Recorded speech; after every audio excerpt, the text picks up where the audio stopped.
कोई आम इंसानी हुकूमत नहीं थी। यह ज़मीन पर कुदरत का एक ऐसा शाहकार थी जिसकी मिसाल न उनसे पहले मिली और न उनके बाद कभी मिलेगी।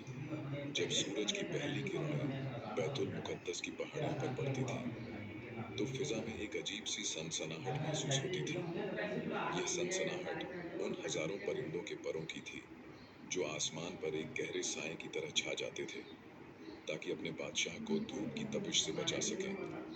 इस सल्तनत का मरकज वो तख्त था जिसे देखकर इंसानी अक्ल दंग रह जाती। यह तख्त सिर्फ हाथी के दांत से नहीं बना था, बल्कि इसमें ऐसे नायाब याकूत, मरवारीद और जमरूद जड़े थे जो दुनिया के किसी और कोने में मौजूद ही नहीं थे।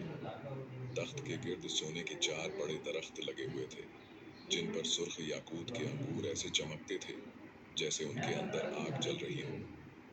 जब हजरत सुलेमान अलैहिस्सलाम इस तख्त की तरफ बढ़ते और पहले जीने पर कदम रखते थे, तो पूरा तख्त एक पुरस्रार चक्की की तरह गर्दिश करने लगता था। सोने के बने हुए वो मोर अपने पर फैला देते थे और शेर जमीन से अपना पेट लगाकर अपनी दुमें हिलाने लगते।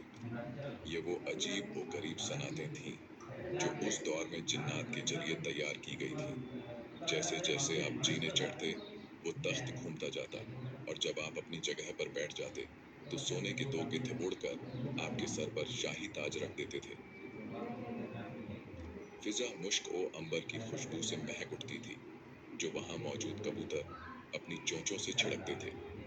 इस दरबार का माहौल ऐसा था कि बड़े से बड़ा और छोटे से छोटा शख्स भी वहां पहुंचकर कांपने लगता था। जब हजरत सुलेमान अलैहिस्सलाम तौरात की तिलावत शुरू करते, तो परिंदे साकित हो जाते, हवा थम जाती और जिन्नात सफ बस्ता खड़े हो जाते। यह वो रूप था जो अल्लाह ने अपने इस नबी को अता किया था।